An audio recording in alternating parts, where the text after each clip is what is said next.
Horizontal vertical. Yes, horizontal and vertical. ठीक है, तो यहाँ पर हमारे फोर्सेस थे। पहले कांटेक्ट फोर्स में हमने देखा नॉर्मल रिएक्शन, फ्रिक्शन। फ्रिक्शन की डायरेक्शन हमने कैसे सोची, तो पहले मैंने तुम्हें रीजन बताया था कि अगर फ्रिक्शन नहीं होगा तो रेडियस लार्ज होता जाएगा। ठीक है, स्किडिंग होगी, तो रेडियस लार्ज मतलब सेंटर अगर इधर है तो वो इस तरफ स्लाइड करेगा ऊपर की तरफ। ठीक है, तो उसके अपोजिट फ्रिक्शन लग गया। ठीक, तो नॉर्मल रिएक्शन फ्रिक्शन अगर तुमने दिखा दिया है, नॉन कांटेक्ट फोर्स में एम जी दिखा दिया है, तो अब इसके आगे हो जाएगा। एक्स डायरेक्शन में रिजॉल्व करोगे वो तुम्हें m we square by are देगा। ठीक है, एन का एक कंपोनेंट आएगा, एफ का एक कंपोनेंट आएगा, F cos theta N sine theta. ठीक है, ये तुमको M we square by are देगा। Next along the Y axis, तो वाई एक्सिस हमारा ये है, वाई एक्सिस के अलॉन्ग एम जी को बैलेंस करेगा फोर्स। तो एन का कंपोनेंट ऊपर की तरफ, एफ का कंपोनेंट नीचे की तरफ। ठीक है, एफ का कंपोनेंट नीचे की तरफ, तो ये दोनों को हमने net net equal to zero कर दिया। ठीक, N cos theta minus f sine theta equal to M g. फिर उसके बाद क्या किया, equation number one, equation number two, यहाँ पर हमने रेशियो ले लिया। ठीक है, रेशियो लेकर के यहाँ पे कॉस से डिवाइड कर दिया, न्यूमरेटर को भी डिनोमिनेटर को भी। तो कॉस तो गायब हो गया डिवाइड करने पर, और साइन का बन गया 10।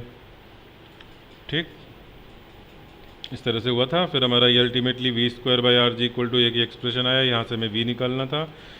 तो नेक्स्ट हमारा v निकल आया। और फिर मैंने ये case one, case two, case three में कंपैरिजन करवाया जिससे कि इनको तुम याद रख पाओ इजीली। ठीक है, under root mu r g ये याद रख लो, और उसी का ही फिर मॉडिफिकेशन करते चले जाओ।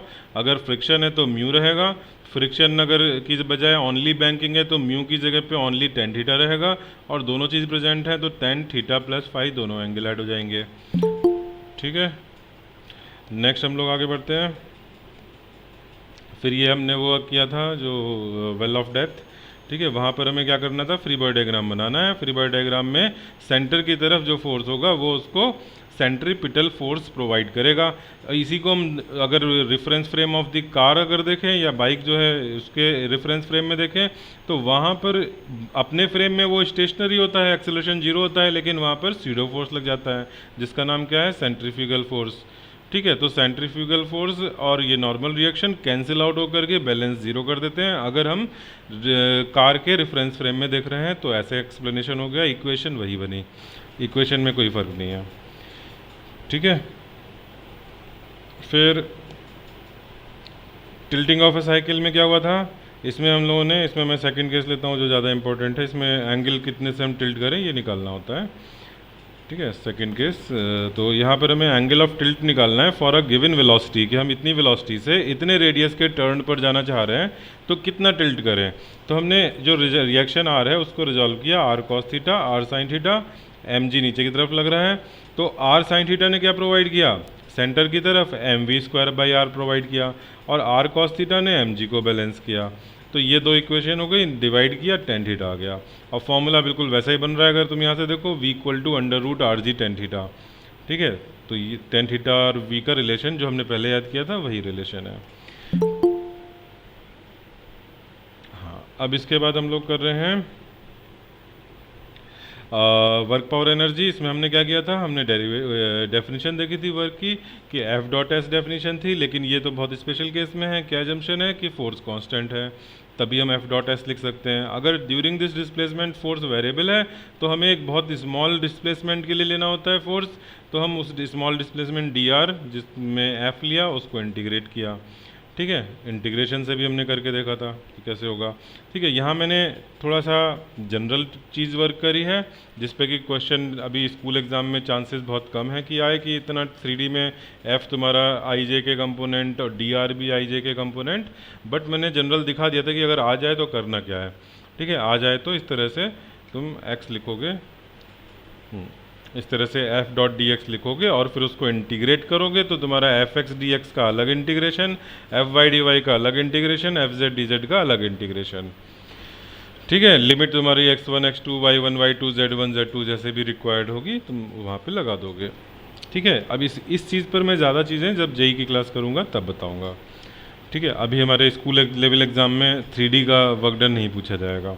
ठीक है, तो स्कूल एग्जाम में कैसा पूछा जाएगा वो मैंने यहाँ दिखा दिया कि फोर्स एक्स डायरेक्शन में लग रहा है बट वेरिएबल है, ठीक है, और एक्स की वैल्यू 0 से ऑरिजिन से एक्स इक्वल टू 5 मीटर तक शिफ्ट हो रही है। तो क्या करना है, एफ डी डब्ल्यू को इंटीग्रेट करोगे, एफ डॉट डी एक्स लिखोगे इंटीग्रेशन में डी डब्ल्यू की जगह पर, ठीक है, और फिर इंटीग्रेशन में एफ की value in terms of x जो गिवन है वो डाल दिया, ठीक, और फिर इंटीग्रेट कर दिया, लिमिट लगा दी 0 एक्स की वैल्यू जहाँ से जहाँ तक वेरी हो रही है, ठीक है। फिर उसके बाद हमने क्या किया था, ये है यहाँ पर मैंने फोर्स, बताओ ये वेरिएबल है कि कांस्टेंट है फोर्स, ये फोर्स वेरिएबल है कांस्टेंट है, कांस्टेंट है, यस, ठीक है। कई बार बच्चे कंफ्यूज हो जाते हैं कि ये आई जे के में दे रखा है, उनको लगता है कि ये तो वेरिएबल है, वेरिएबल नहीं, 3 डायमेंशनल फोर्स है बट कांस्टेंट है, ठीक है, यस। ना तो इसमें टाइम है ना पोजीशन एक्स वाई जेड का रोल है, तो ये कांस्टेंट है, ठीक। और हमारे initial and final R1 R2 दे रखे हैं, तो एफ डॉट एस का फॉर्मूला यूज़ करोगे और एस की वैल्यू R2 माइनस R1 से निकालोगे, फिर डॉट में रख दोगे। ये हमारा फोर्स है, डॉट एस जो हमने कैलकुलेट किया है यहाँ से निकाल के यहाँ रख दिया, ठीक है, -4 जूल आ गया। वर्क डन निगेटिव कब होगा, वर्क डन कब निगेटिव होगा, कब ज़ीरो होगा, कब पॉजिटिव होगा। तो वर्क डन का फॉर्मूला क्या होता है, एफ डॉट एस, तो एफ एस कॉस थीटा देख लेते हैं, ठीक है। एफ का मैग्नीट्यूड, एस का मैग्नीट्यूड तो कभी निगेटिव हो नहीं सकता, निगेटिव कहाँ से आएगा, कॉस थीटा से आएगा। तो साइन पॉजिटिव निगेटिव कौन डिटरमाइन कर रहा है, कॉस थीटा। कॉस थीटा कब निगेटिव होता है, तुमको ये ग्राफ याद होगा कॉस का, कॉस का ये ग्राफ होता है, ठीक है। तो इसमें मैं यहाँ पर जो वैल्यू है ये 0 है, यहाँ पे क्या है π/2 है, और यहाँ पर क्या है, एक सेकंड में ज़रा लिख देता हूँ, ये 0 वैल्यू है, ये हमारी π/2 है, 90 डिग्री है, ये पाई है, ठीक है। और दो वेक्टर के बीच का एंगल 180 से ज़्यादा नहीं हो सकता है, ठीक है। तो π/2 से पाई तक सेकंड क्वाड्रेंट में नेगेटिव होगा, तो theta is between pi and π/2, ठीक है, और पाई के इक्वल भी हो सकता है, ठीक। इसको क्या बोलेंगे, इसको बोलेंगे ऑब्ट्यूज एंगल। अगर theta is obtuse then work done negative होगा, ठीक है।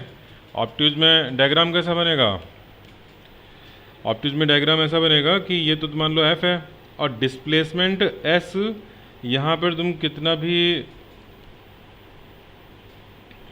एक मिनट, हाँ, डिस्प्लेसमेंट तुम्हारा ऐसे 90 से आगे, ऐसे में कुछ भी हो जाए, ठीक है, 180 तक, 90 और 180 के बीच में ऑब्ट्यूज एंगल जब भी होगा, किसका ये एंगल मैं कौन सा घुमा रहा हूँ, ये डिस्प्लेसमेंट का वेक्टर है।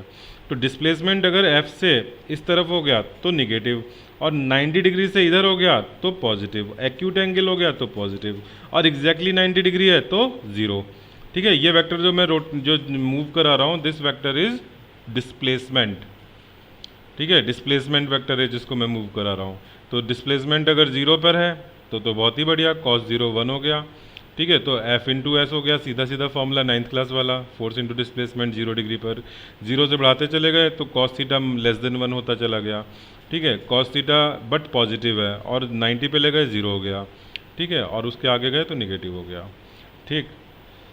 तो ये हो गया।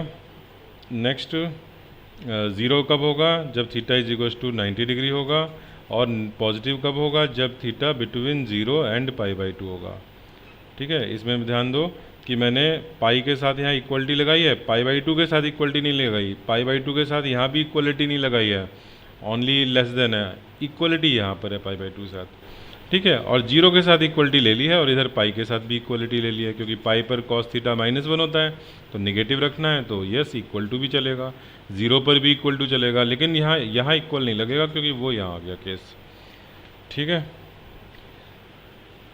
तो ये चीज़ समझ में आ गई कि 90 डिग्री पर अगर फोर्स लग रहा हो, डिस्प्लेसमेंट उसके 90 डिग्री पर हो रहा हो, तो वर्क डन 0 होता है, ठीक है। मैग्नेटिक फोर्स हम 12th क्लास में पढ़ेंगे कि वो हमेशा वेलोसिटी के परपेंडिकुलर होता है, ठीक है। वेलोसिटी यानी उस किसी मूवमेंट पे देखोगे तो जो डिस्प्लेसमेंट वेक्टर होगा उसके परपेंडिकुलर होता है।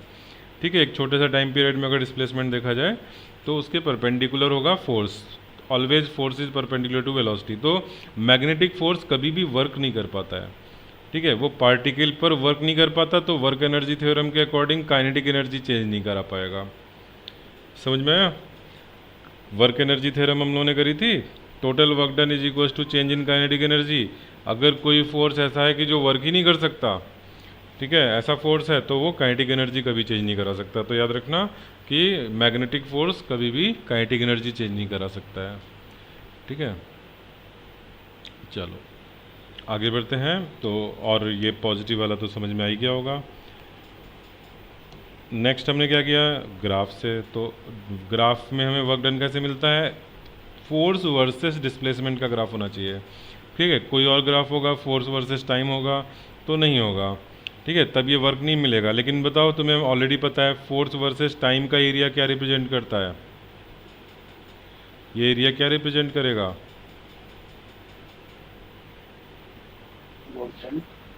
नो वर्क डन कैसे, अभी तो मैंने कहा वर्क डन नहीं करेगा। वर्क डन के लिए एफ एक्स होना चाहिए, इम्पल्स। और इम्पल्स किसके इक्वल होता है, चेंज इन मोमेंटम। ठीक है, तो एफ टी ग्राफ हो गया। तो गलती से मत कर देना कि वर्क डन कर रहा है, ध्यान से देखना कि फोर्स वर्सेस क्या है, फोर्स वर्सेस डिस्प्लेसमेंट होगा तभी एफ डी एक्स यानी कि वर्क डन भी बताएगा। ठीक है, यहाँ पे तुम्हें पता है कि एफ डी टी क्या होता है, इम्पल्स होता है। ठीक है, एफ डी टी को मैं डी आई कह दे रहा हूँ, छोटा सा इम्पल्स आई डी आई। ठीक है, डी आई, या इसको वैसे चेंज इन मोमेंटम बोल सकते हो तो डी पी लिख सकते हो। ठीक है, दिस इज डी पी। ठीक है, चलो तो आगे बढ़ते हैं। ये मैंने न्यूमेरिकल दिया था जिसमें कि एरिया कैलकुलेट करवाया था वर्क के लिए। वर्क एनर्जी थ्योरम देखी थी। वर्क एनर्जी थ्योरम क्या था कि जितने भी फोर्सेस वर्क कर रहे हैं किसी ऑब्जेक्ट पर या किसी सिस्टम पर, ठीक है, सिस्टम वही तुम फ्री बॉडी डायग्राम में जो मैंने बताया था वैसे ही सिस्टम है। ठीक है, तुमने अगर कॉम्बिनेशन ऑफ ऑब्जेक्ट्स को लिया है, अच्छा यहाँ पर ज़रूरी नहीं है कि जो सिस्टम में इंडिविजुअल ऑब्जेक्ट्स हों वो सेम वेलोसिटी से चलें या सेम एक्सेलरेशन से चलें। वहाँ पे फ्री बॉडी डायग्राम में तो ज़रूरी था। यहाँ पर हम कैसा भी सिस्टम ले सकते हैं। दो बॉल आई एक दूसरी तरफ आके टकरा के दूर चली गई। ठीक है, यहाँ भी हम वर्क एनर्जी थ्योरम के लिए इन दोनों को मिला के एक सिस्टम ले सकते हैं। तो थोड़ा सा डिफरेंस है उस वाले केस से कि ज़रूरी नहीं है कि they do not have any relative motion with respect to each other. ठीक है, यहाँ पे तो तुम कोई भी दो ऑब्जेक्ट मिला करके सिस्टम ले लो और उसके ऊपर टोटल वर्क डन देख लो, जितने भी फोर्सेस एक्सटर्नली उन पे लग रहे हों उनका वर्क डन देख लो। और इंटरनल फोर्सेस के भी वर्क डन देखने पड़ेंगे, क्योंकि इंटरनल फोर्सेस एक दूसरे को ऐड करके कैंसिल हो जाते हैं, लेकिन इंटरनल फोर्सेस के वर्क डन कैंसिल हो जाए ये ज़रूरी नहीं है। ठीक है, ये पॉइंट मैं जेई की क्लास में क्लियर करूँगा। मैंने भी क्या कहा, टोटल वर्क अगर तुम इंटरनल फोर्सेस ऐड करो, फोर्सेस ऐड कर रहे हो, F1 F A B plus F B A plus F A C plus F C A, इस तरह से जो भी इंटरनल फोर्सेस लग रहे हो उनको ऐड करो तो फोर्सेस का सम तो ज़ीरो होगा क्योंकि ये इक्वल एंड अपोजिट हैं। लेकिन उन फोर्सेस ने जो वर्क किया होगा वो वर्क डन ज़रूरी नहीं है कैंसिल हो जाए। यूजुअली अधिकतर केसेस में देखो कैंसिल हो जाएगा। ठीक है, लेकिन मैं तुम्हें बताऊंगा आगे चल के कि कब कैंसिल नहीं होता है। तो यहाँ पे टोटल वर्क डन में हमें क्या करना है, all the forces which includes external as well as internal. ठीक है, on the given body is equal to change in the kinetic energy. Next एक चीज़ यहाँ पर हमने हाँ नेक्स्ट पेज पर है वो। नेक्स्ट हमने देखा था कि एक एग्जाम्पल दिया था जिसमें कि बॉडी को हम ऊपर उठा रहे हैं, ऊपर उठाने में यहाँ ग्रेविटी का भी रोल आ गया था, वर्क डन बाई ग्रेविटी भी हो गया था। तो उससे हमने एक कंक्लूजन निकाला था कि चेंज इन पोटेंशियल एनर्जी को हम डिफाइन कर सकते हैं negative of work done by gravitational force. ठीक है, अभी आगे चल के आज के लेक्चर में हम लोग इसको और जनरलाइज करेंगे। Gravitational force is one of the particular kind of conservative force. मैं भी इसको जनरलाइज करके बोलूँगा negative of work done by conservative force. ठीक है, तो अभी आने दो उस पॉइंट पर, ये भी रिवीजन चल रहा है। Next derivation of work energy theorem किया था, तो इसमें क्या करना था, स्टार्टिंग कहाँ से करनी थी, पहले तो वर्क एनर्जी ये लिख लो ज़रा, फाइनल स्टेटमेंट। ठीक है, और उसके बाद वर्क को सोचते चले जाओ। वर्क कैसे लिखोगे, तो वर्क डन के लिए हमें क्या लिखना होता है, M work done equal to F into S. ठीक है, मैंने नेक्स्ट पेज पे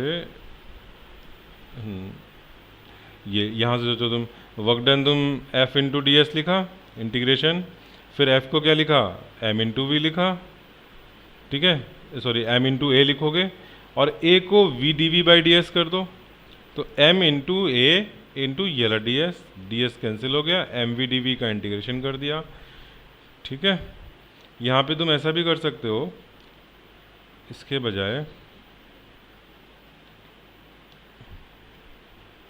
एफ को तुमने लिख दिया M A D S M D V by D T D S M D S by D T D V, और ये लिख दिया एम वी डी वी, वही चीज़ आ गई। ठीक है, हल्का सा डिफरेंट तरह से कर दिया है। अच्छा, फिर क्या हुआ, फिर ये इसको इंटीग्रेट करके फिर फाइनली क्या हुआ, एम वी डी वी को इंटीग्रेट किया तो हाफ एम वी स्क्वायर आ गया, और उसमें lower limit u upper limit v से ये काइनेटिक एनर्जी का डिफरेंस प्रूव हो गया कि work done equal to change in kinetic energy. ठीक है, फिर हमने काइनेटिक एनर्जी को डिराइव किया था। ठीक है, बिल्कुल वही देखो, डी डब्ल्यू को मैंने एफ डी एस लिखा, एफ को एम ए लिखा, ए को D V by D T लिखा, डी टी को डी एस के नीचे ले गए तो वी हो गया, डी वी इंटीग्रेशन में बस यहाँ पे यू नहीं लिखा, ज़ीरो लिखा।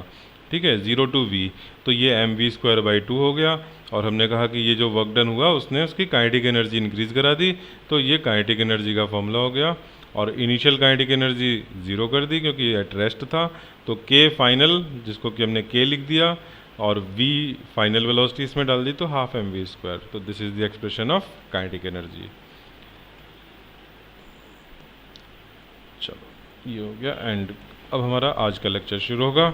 तो काइनेटिक एनर्जी फॉर्मूला डिराइव हो चुका है, के इज इक्वल्स टू तुम हाफ एम वी स्क्वायर देख चुके हो।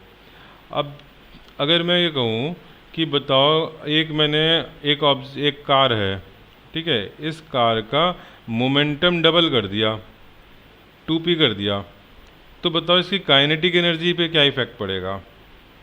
कार की मोमेंटम डबल कर दी तो काइनेटिक एनर्जी कितने टाइम्स हो जाएगी,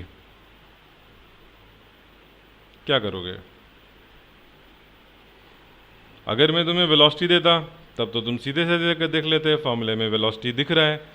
ठीक है, अगर मैं बोलता मास डबल कर दिया तो तुम काइनेटिक एनर्जी बता देते डबल हो जाएगी, वेलोसिटी डबल कर दिया तो दिख रहा है काइनेटिक एनर्जी 4 टाइम्स हो जाएगी। ठीक है, मैं तुमसे मोमेंटम से रिलेशन पूछ रहा हूँ, तो क्या करोगे।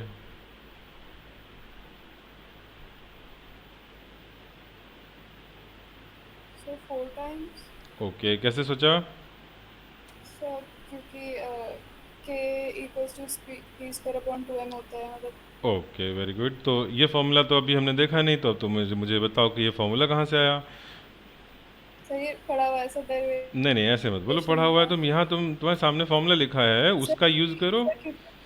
बताओ P, k equals to half mv square है। हाँ तो हम m और m से डिवाइड और मल्टीप्लाई दोनों कर सकते हैं। Okay, very good. m से मैंने मल्टीप्लाई किया तो ऊपर m स्क्वायर हो गया, और डिवाइड कर दिया तो नीचे एक m आ गया। ठीक है, अब किसी को मोमेंटम यहाँ पे दिख रहा है। यस सर, सो मोमेंटम mv होता है तो फिर p स्क्वायर अपॉन m हो जाएगा। यस, mv स्क्वायर कर दिया, this is p square by 2m। ठीक है, तो हमें kinetic energy is equals to p square upon 2m formula मिल गया। ठीक है, अब तुमने अगर ये कहा कि p को डबल करने से k डबल हो गया है, तो इसके पीछे कोई एजम्पशन है या जनरल स्टेटमेंट है ये।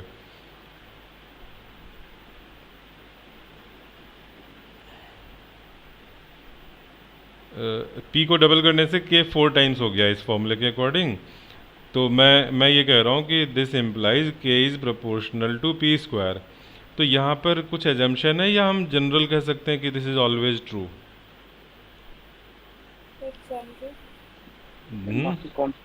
Mass is constant provided m is constant. जब भी तुम प्रोपोर्शनैलिटी वाला कंक्लूजन ड्रॉ करो तो तुमको ये ध्यान रखना है कि जिस फैक्टर को तुम यहाँ लिख रहे हो उसके अलावा जो दूसरा फैक्टर वो कांस्टेंट हो। ठीक है, ये चीज़ बहुत इंपॉर्टेंट है। अदरवाइज देखो कितना तुम लोग गलत कंक्लूजन ले सकते हो। मैंने कई बार एग्जांपल दिया होगा, F equal to M G, तुमको पता ही है gravitational force, G is equal to F by M. यहाँ से तुमने कंक्लूजन लिया कि G is inversely proportional to M। इसका मतलब 1 ग्राम के ऑब्जेक्ट पे तो G बहुत ज़्यादा लगेगा और 1 kg के ऑब्जेक्ट पे G कम लगेगा। तो ये तो इस तरह का गलत रिजल्ट मिल गया तुम्हें। ठीक है, दिस इज़ नॉट ट्रू। तो क्यों ऐसा गलत हो गया? गलती कहाँ करी हमने? गलती ये करी कि हमने ये नहीं देखा कि m के अलावा यहाँ पर कौन था, फोर्स था।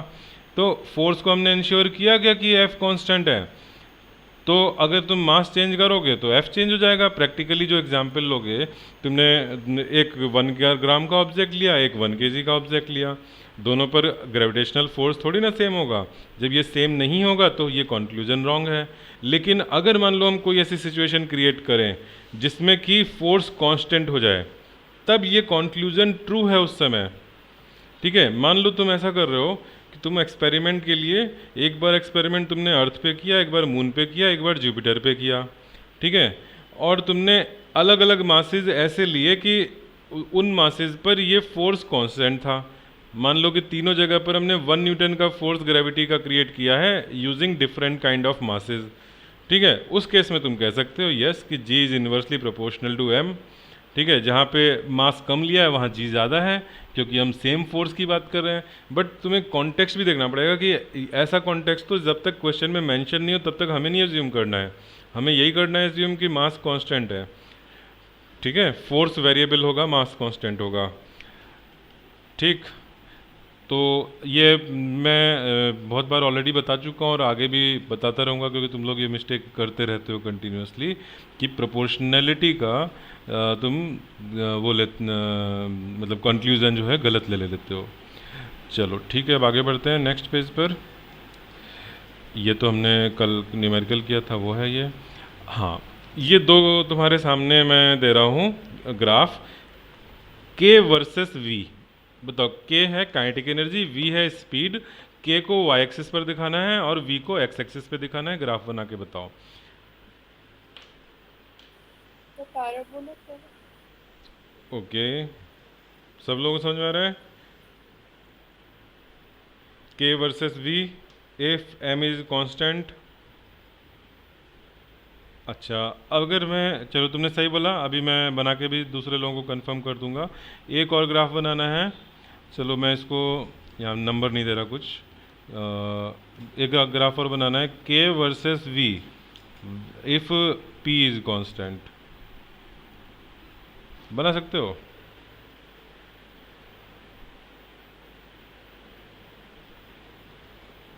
इसको A बोल देते हैं, इसको B बोल देते हैं।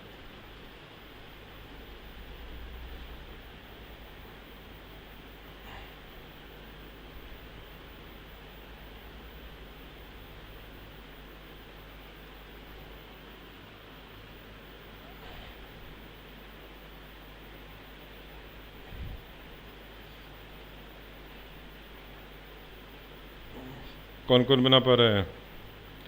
बताओ, 1A के लिए कौन सी इक्वेशन लोगे? तुम्हारे पास काइनेटिक एनर्जी की एक इक्वेशन है, हाफ mv²। ठीक है, और कोई है इक्वेशन जो कि तुम V से रिलेट कर पाओ? ऐसी इक्वेशन बना सकते हो जिसमें देखो P भी आ जाए, जिसमें कि P भी आ जाए। ऐसी इक्वेशन बना सकते हो जिसमें वेलोसिटी भी हो और P भी हो। ऐसी इक्वेशन कैसे बनाओगे? फिर एनवी को पी रख देंगे तो एक पी यस यस यस, हम इसमें ये सोचो किसको हटाना चाह रहे हैं। अगर मेरी इक्वेशन ऐसी चाहिए जिसमें कि K और V होने चाहिए और P भी होना चाहिए, तो कौन सा अनवांटेड वेरिएबल है? M। तो M को मैं हटाना चाहता हूँ, तो M को मैं P से रिलेट करते हुए हटा सकता हूँ। P इक्वल्स टू MV होता है, तो तुमको M को हटाना है तो P अपॉन V डाल सकते हो। ठीक है, तो half P upon V into V², square ये कैंसिल हो गया, तो आ गया हाफ P इंटू V। और अभी किसी ने बोला था कि मैं यहाँ पर M इंटू V को ऐसे कर दूँ, हाफ M इंटू V करके, तो उससे भी यही चीज़ आ जा रही है। ठीक, जो half M V into V करके वो ज़्यादा एक ही स्टेप में हो रहा है, लेकिन वो हो सकता है सोचना थोड़ा सा मुश्किल हो। ठीक है, और मैं ऐसे बोल रहा हूँ कि एम को रिमूव करना है तो तुम सोच पा रहे हो कि कैसे होगा, जो तुम्हें इजी लगे उससे कर सकते हो। ठीक है, तो तुम्हारा के का एक फॉर्मूला बन गया हाफ पी वी। अब इनका यूज़ कर सकते हो। चल मैं थोड़ा सा यहाँ पे डायरेक्ट लिख देता हूँ। अब हाफ पी वी का यूज़ करने से क्या बेनिफिट होगा? इसका यूज़ करने से बेनिफिट होगा कि हमको के और वी का ग्राफ का रिलेशन भी मिल गया ग्राफ बनाने के लिए, और पी कांस्टेंट है, इस बात का यूज़ भी कर लेंगे। ठीक है, तो पहले वाला जो सिचुएशन है 1A, उसमें ग्राफ कैसा होगा? उसमें ग्राफ ऐसा होगा, क्योंकि वी स्क्वायर का ग्राफ बनाना है, के वर्सेस वी। ठीक है, और जो सेकंड वाला होगा उसमें लीनियर ग्राफ होगा। देखो वेरिएबल वही है, के और वी। ध्यान दे रहे हो कि K and V X axis Y axis पर सेम चीज़ है, लेकिन कहाँ चेंज आ गया? कौन सी चीज़ कांस्टेंट है, उस वो चेंज आ गया। पहले वाले में मास कांस्टेंट है, दूसरे वाले में पी कांस्टेंट है। ठीक है, पी कांस्टेंट लिख लो इसको।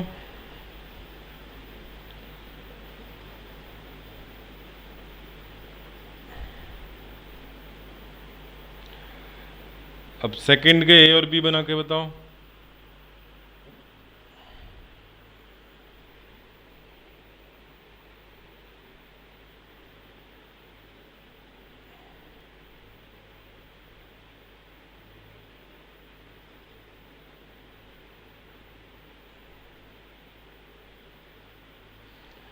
अच्छा, आज की क्लास में जो केमिस्ट्री की क्लास होगी उसमें शुरू में मैम पहले 10 मिनट में हाइड्रोजन का पढ़ा देंगी, और उसके बाद स्टेट्स ऑफ मैटर लेंगी, और लास्ट में टाइम बचा तो इसके बॉन्डिंग के डाउट्स भी लेंगी, केमिकल बॉन्डिंग के। सेकंड में एक पार्ट में लीनियर ग्राफ बनेगा। मुझे फ़ोटो भेजो, मेरा जो दूसरा नंबर है उस पर भेजो, 9582 वाले पर।